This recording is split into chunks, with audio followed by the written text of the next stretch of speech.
ఒకరితో మరొకరు తలపడిన ఉదంతాలు చరిత్రలో మనం చూడడం జరిగింది. అలాగే ఇప్పుడు విజయవాడ లోక్సభ నియోజకవర్గంలో అదే రిపీట్ అవుతోంది. సొంత అన్నదమ్ములే రాజకీయ ప్రత్యర్థులుగా మారిపోయి ఒకరితో మరొకరు పోటీ పడుతున్నారు. దీంతో రాష్ట్రంలోని మిగిలిన లోక్సభ సీట్లతో పోలిస్తే విజయవాడ ఎన్నిక ఇప్పుడు ఆసక్తికరంగా మారింది.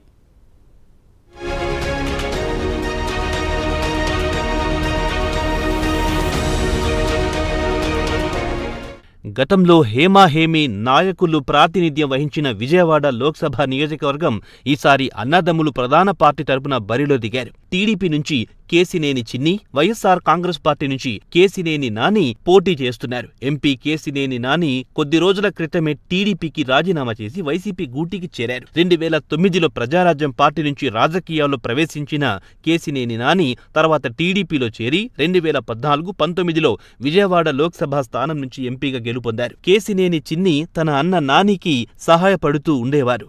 నాని రెండోసారి గెలిచిన సమయం నుంచి ఆయన పార్టీ తీరు పట్ల ఏదో సందర్భంలో అసహనం వ్యక్తం చేస్తూనే ఉన్నారు. విజయవాడ లోక్సభ నియోజకవర్గ పరిధిలో ఒక్కచోట మాత్రమే టీడీపీ అభ్యర్థి గెలిచినప్పటికీ తాను ఎంపీగా గెలవడం వెనక తన సొంత ఇమేజ్ ఉండటమేనని నాని భావించేవారు. దీంతో విజయవాడలో మిగిలిన టీడీపీ నేతలతో ఆయన గ్యాప్ వచ్చింది.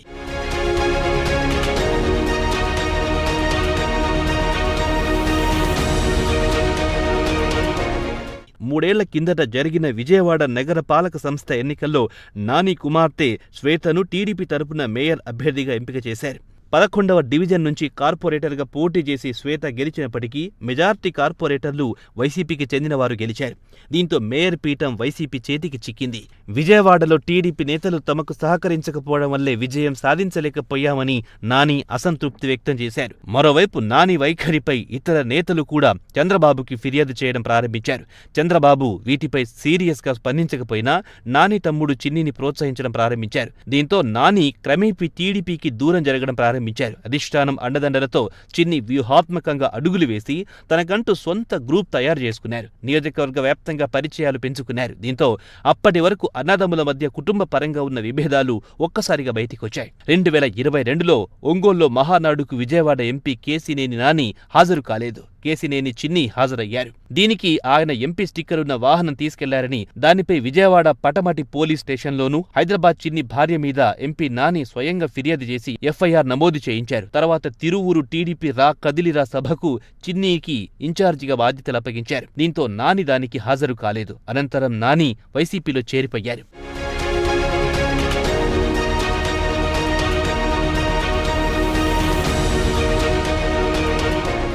విజయవాడ లోక్సభ నియోజకవర్గంలో తిరువూరు, విజయవాడ పశ్చిమ, విజయవాడ సెంట్రల్, విజయవాడ తూర్పు, మైలవరం, నందిగామ, జగ్గయ్యపేటతో కలిపి మొత్తం 7 అసెంబ్లీ సెగ్మెంట్లున్నాయి. గత ఎన్నికల్లో పార్లమెంట్ పరిధిలో 6 నియోజకవర్గాలు గెలుచుకున్న వైసీపీ ఈసారి లోక్సభ స్థానాన్ని ఎలాగైనా చేజిక్కించుకోవాలని భావిస్తోంది. 2014-2019 ఎన్నికల్లో గెలవని ఈ సీటును ఎలాగైనా గెలిచి తీరాలని వైసీపీ భావిస్తోంది. మరోవైపు లోక్సభ సీటును మరోసారి గెలవడంతో పాటు మెజార్టీ అసెంబ్లీ సీట్లను కూడా కైవసం చేసుకోవాలని టీడీపీ వ్యూహాత్మకంగా సాగుతోంది. ప్రభుత్వ సంక్షేమ పథకాలు, మెజార్టీ ఎమ్మెల్యేలు, బలమైన క్యాడర్ ఉండడం తమకు లాభిస్తుందని వైసీపీ నమ్ముతోంది.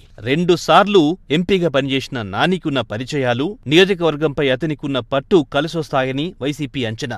నాని గతంలో పారిశ్రామికవేత్త టాటాను తీసుకొచ్చి టాటా ట్రస్ట్ ద్వారా విజయవాడలో పలు సేవా కార్యక్రమాలు నిర్వహించారు. ఇలా ఉండగా కేశినేని చిన్ని అన్నా క్యాంటీన్లు, వైద్య శిబిరాలు, కుట్టు మిషన్ల పంపిణీ, జాబ్ మేళాలు నిర్వహించడం ద్వారా జనంలోకి వెళ్లారు. ప్రభుత్వ వ్యతిరేకత, 2 సార్లు ఎంపీగా పనిచేసిన నానిపై ప్రజల్లో ఉన్న అసంతృప్తి తమకు ప్లస్ అవుతుందని టీడీపీ భావిస్తోంది. ఒకప్పుడు కాంగ్రెస్తో పాటు కమ్యూనిస్టులు కూడా ఈ లోక్సభ పరిధిలో గణనీయమైన ప్రభావం చూపారు. ఇప్పుడు వారు చీల్చే ఓట్లు కూడా ప్రధాన పార్టీలపై ప్రభావం చూపే అవకాశం ఉంది. మరి విజయవాడ ఓటర్ల తీర్పు ఎలా ఉంటుందో చూడాలి. మరి